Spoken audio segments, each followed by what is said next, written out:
Assalamualaikum guys, gimana kabar kalian semuanya? Semoga selalu sehat ya. Oke, seperti biasa di sini kita akan membahas sebuah film horor terbaru yang berjudul From Darkness, rilisan tahun 2024.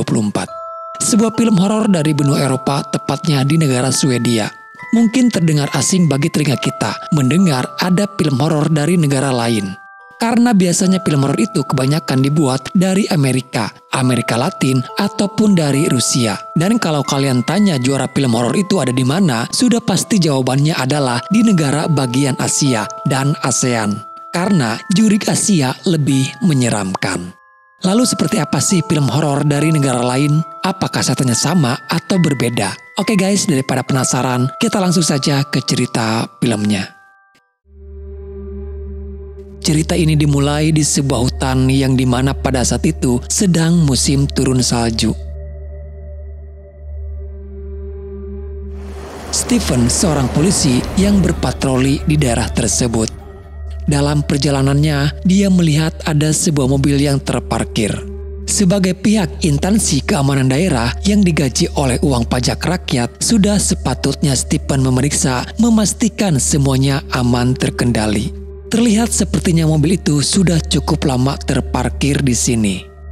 Dia mencoba memanggil, kemungkinan sang pemilik mobil masih ada di sekitaran sini. Terdengar dari ucapan Stephen kalau ini adalah tempat para wisata cagar alam. Dia hanya ingin memberitahukan kalau tempatnya sudah tutup dan tidak boleh ada mobil yang terparkir di sini. Tapi terlihat keadaannya sangat sunyi mencekam dan tidak ada satu orang pun di sana. Untuk memastikan, dia lalu mencoba menelepon ke pihak pengelola cagar alam tersebut, meminta mereka memeriksa kembali kemungkinan ada orang yang tertinggal di dalam hutan. Dia pun lalu melanjutkan perjalanannya. Namun tak jauh dari sana, jalanan yang akan dia lalui terhalangi oleh pohon tumbang. Disinilah Stephen mulai merasa ada yang tidak beres. Halo! Lalu terdengar suara mobilnya hidup dengan sendirinya. Dan yang membuat dia terheran, di sana sama sekali tidak ada siapapun. Mobil itu kini mati kembali. Jujur saja kejadian itu membuat dia ketakutan. Lalu tiba-tiba sesuatu terjadi. Seperti ada yang menarik Stephen dari sana. Di keesokan paginya, Angelica, salah satu pengurus cagar alam itu yang mendapati laporan dari Stephen semalam, datang ke tempat kejadian. Dari plat nomor mobil yang Angelica periksa, diketahui kalau sang pemilik mobil itu bernama Maria. Dan disinilah terungkap kalau ternyata Maria ini pernah mengalami musibah, yaitu anaknya yang bernama Theo menghilang di hutan itu sejak 2 tahun lalu. Hingga sampai sekarang, Theo tidak pernah ditemukan. Sejak kejadian itu, sebenarnya Angelica sudah pernah mencoba menghubungi Maria.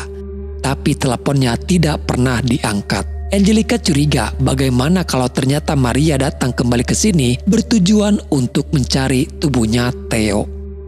Tidak diketahui sudah berapa lama Maria berada di sini, tapi Angelica yakin kalau Maria pasti mencari anaknya yang hilang di hutan. Sayangnya dari pihak kepolisian tidak mau membantu lagi dalam proses pencarian tersebut, karena memang kasusnya sudah lama ditutup. Mereka semuanya tidak tahu kalau Stephen semalam menghilang. Di sini akhirnya Angelica berinisiatif untuk mulai mencari informasi tentang Maria. Dari alamat yang sudah ia dapatkan, Angelica mendatangi apartemennya Maria. Ternyata selama ini Maria tidak menyerah guys. Dia terus berusaha untuk mencari keberadaan anaknya. Terbukti walaupun polisi sudah menghentikan pencarian Theo, tapi Maria masih membuat selebaran kertas yang menginformasikan tentang anaknya yang hilang ke publik. Merasa tergugah atas perjuangan Maria, akhirnya Angelica memutuskan untuk melakukan pencarian kembali Theo. Dia lalu menemui seseorang yang bernama Victor. Victor ini adalah mantan suaminya Angelica. Diketahui kalau dulu Angelica dan Victor sebenarnya sudah pernah melakukan pencarian Theo di hutan itu.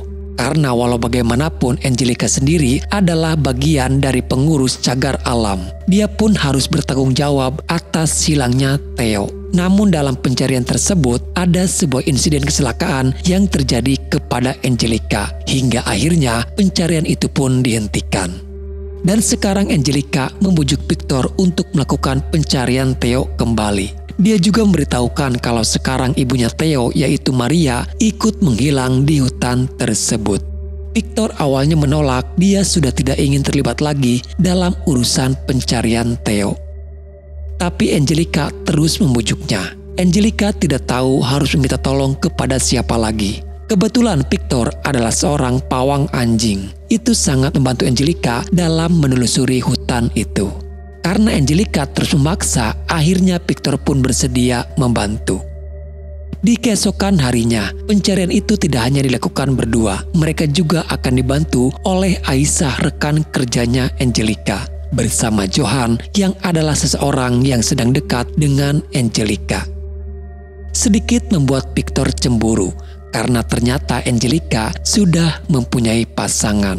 Tapi Angelica meyakinkan Victor kalau Johan hanyalah orang lain yang mencoba mendekati dirinya. Sebelum melakukan pencarian, ada beberapa hal yang harus dijelaskan terlebih dahulu.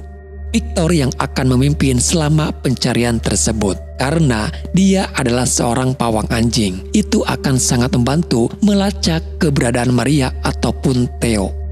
Selain daripada itu, di dalam hutan ini juga adalah hutan bekas pertambangan. Akan banyak terdapati lubang-lubang tua. Selain banyak lubang, cuaca pada malam hari di hutan akan sangat terasa berbeda.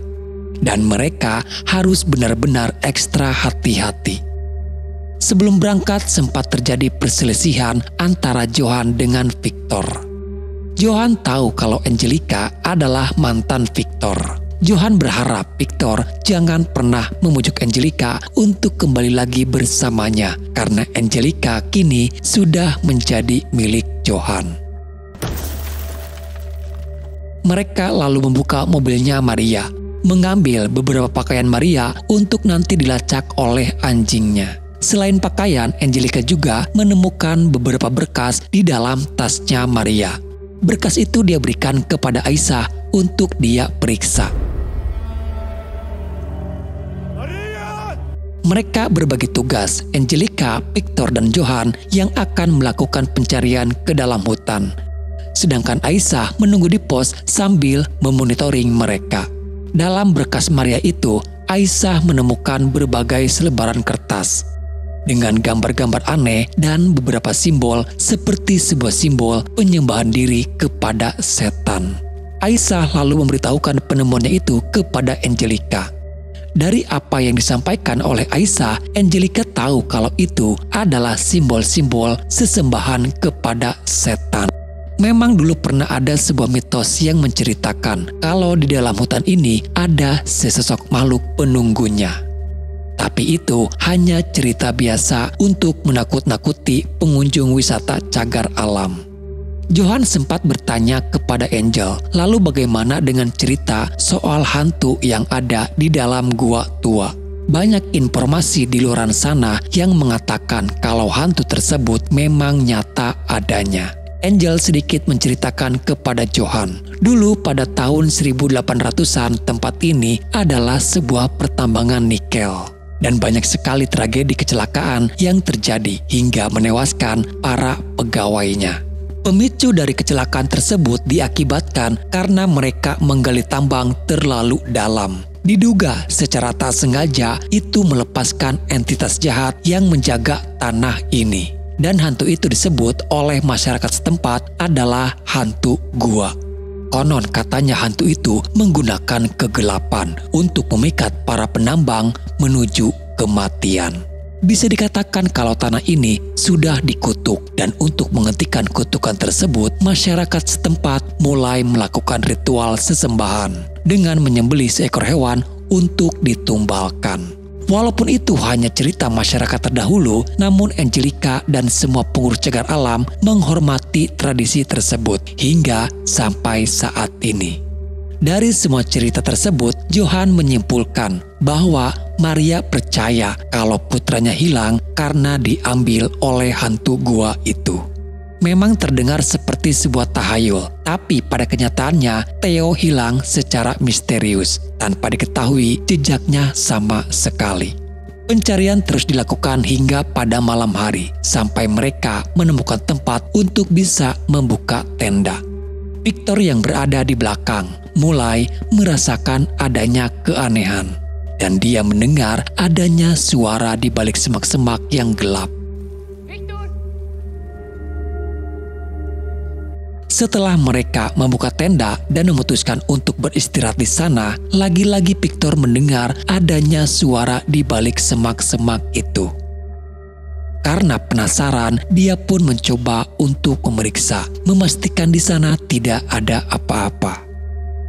Semakin dia memasuki ke dalam hutan, semakin kuat rasa penasaran Victor untuk terus mencari. Hingga akhirnya dia melihat ada sebuah bayangan seorang anak kecil yang dia kira itu adalah Theo. Victor bergegas mengejar bayangan tersebut, namun dia tak sadar kalau bayangan itu mengarahkan Victor terperosok masuk ke dalam jurang terowongan. Pada saat itu keberuntungan masih berpihak kepadanya. Suara panggilan radio terdengar. Dan saat Victor menoleh ke belakang, tiba-tiba terlihat sesosok wanita dengan wajah yang pucat berdiri di hadapan Victor. Dia yang kaget membuatnya terpleset dan hampir jatuh masuk ke dalam jurang. Dengan tangan yang menopang ke tanah, dia mencari celah agar bisa tetap bertahan. Untung saja Angelica mendengar suara teriakan Victor. Setelah berhasil dievakuasi, Victor memberitahukan kalau tadi dia melihat ada bayangan Theo di sana. Tapi mungkin itu hanya halusinasinya saja. Victor tidak menceritakan soal tadi dia melihat ada sesosok wanita, karena dia takut itu malah akan memperkeruh suasana. Tapi disinilah beberapa kejanggalan mulai terjadi. Tiba-tiba mereka mengalami gangguan radio dengan Aisyah yang berada di pos. Sementara mereka pun melanjutkan pencariannya kembali. Tak berselang lama, di pos itu tiba-tiba mati lampu. Aisyah lalu keluar untuk menyalakan generatornya.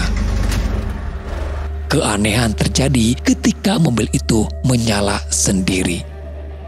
Awalnya dia mengira itu Maria yang menemukan kemah mereka. Tapi saat Aisyah mendekati mobil tersebut, seperti dugaan kalian, di sana tidak ada siapapun. Lalu tiba-tiba ada sesuatu yang menarik Aisyah dari bawah. Kembali kepada mereka berpencar dalam melakukan pencarian itu. Victor yang bersama anjingnya, sementara Angelica bersama Johan. Pencarian tak hanya dilakukan di darat, bahkan Victor menerbangkan drone untuk bisa melihat keadaan dari atas. Kamera yang menggunakan mode infrared, dan Victor terkejut ketika menemukan adanya sesosok lain yang berada di belakang Angelica dan Johan. Victor tidak menjelaskan apa yang dia lihat, dia hanya meminta mereka untuk tetap di sana. Perlahan, Victor mulai mendekati melalui drone-nya. Lalu tiba-tiba drone itu terjatuh dan terlihat sesosok penampakan yang terlihat sangat jelas. Victor menghampiri untuk mengambil drone-nya yang jatuh. Dan di sana dia kembali melihat ada bayangan Theo berdiri melihat ke arahnya.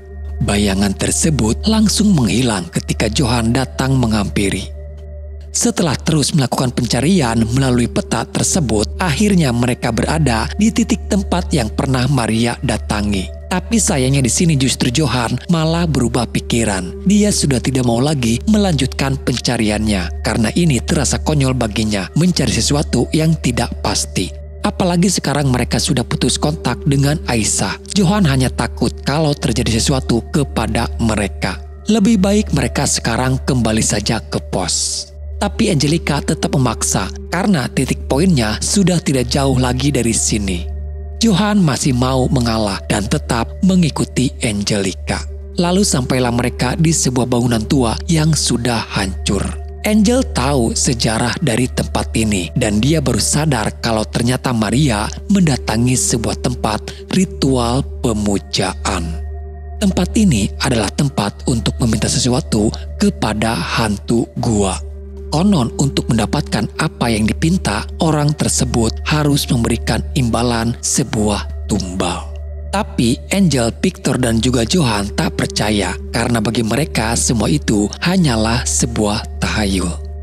Di dalam sana Victor menemukan sebuah buku yang aneh, seperti buku yang mengajarkan bagaimana cara untuk melakukan ritual sesembahan kepada iblis. Dan lagi-lagi bayang-bayang Theo kembali muncul di hadapan Victor. Angel mencoba untuk menyadarkan Victor kembali. Dengan kejadian itu meyakinkan Johan untuk tidak lagi mengikuti pencarian ini. Lebih baik dia kembali ke kemah walaupun tanpa mereka. Angel dan Victor masih tetap melanjutkan pencarian. Dan tak jauh dari sana justru mereka dikejutkan menemukan ada mayat Aisyah di sana. Victor lalu mencoba menghubungi Johan melalui radio. Namun sekarang radio Johan pun sudah tidak bisa lagi dihubungi. Victor dan Angel mulai panik karena takut terjadi sesuatu kepada Johan. Mereka berlari mengejarnya, namun sayang mereka terlambat karena Johan pun ditemukan sudah dalam keadaan tewas. Kini mereka berdua dihadapkan oleh teror yang mengincar mereka. Victor dan Angel harus segera pergi dari sana. Namun di persimpangan jalan mereka menemukan mobilnya Stefan, seorang polisi yang ada di awal film. Mereka berdua pun lalu mencari keberadaan Stephen, dan tak jauh dari sana ada sebuah rumah kosong. Kemungkinan Stephen berada di sana.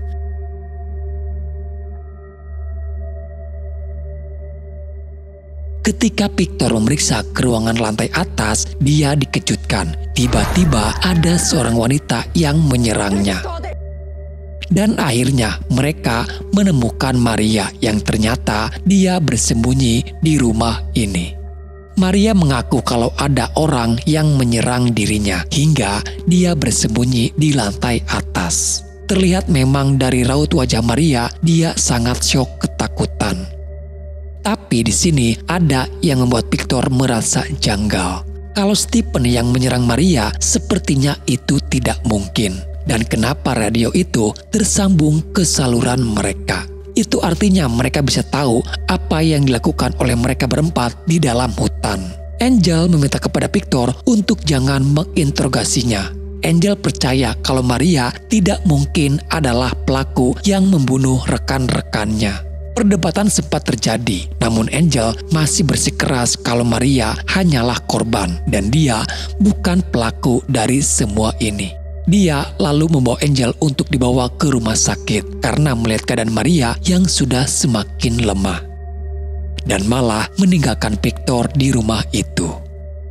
Di tengah perjalanan, apa yang ditakutkan oleh Victor pun memang benar terjadi. Maria menyerang Angel di dalam mobil itu. Sementara di rumah, Victor pun menemukan keberadaan Stephen yang ternyata dia disekap di dalam gudang oleh Maria. Stephen berkata kalau Maria sedang mencari orang untuk ditumbalkan demi mendapatkan putranya kembali.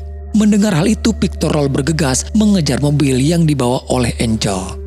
Untung saja radio itu masih tersambung, walaupun kini yang menjawabnya adalah Maria. Victor meminta kepada Maria untuk jangan menumbalkan Angel. Dia berjanji akan membawa Theo. Dia tahu keberadaan Theo ada di mana. Victor diberi waktu sampai pada tengah malam karena ritual sesembahan itu akan dilakukan pada tengah malam nanti. Victor sendiri sebenarnya tidak terlalu yakin akan keberadaan Theo ada di mana. Namun dia curiga dengan gua yang sebelumnya dia hampir terjatuh di sana. Kemungkinan besar Theo terjatuh dan masuk ke dalam gua tersebut. Victor memberanikan diri untuk memasuki gua itu. Tak lama kemudian, sesosok arwah Theo pun muncul kembali. Dan itu seperti memberikan sebuah petunjuk bagi dirinya. Victor terus mengikutinya, dan akhirnya dia pun berhasil menemukan jasadnya Theo. Terlihat mayat Theo masih utuh. Di daerah tempat dingin atau bersalju memang tidak mudah untuk mengurai jasad manusia. Jadi keadaan Theo sekarang itu masih terbilang normal guys. Victor lalu bergegas membawa Theo kepada Maria.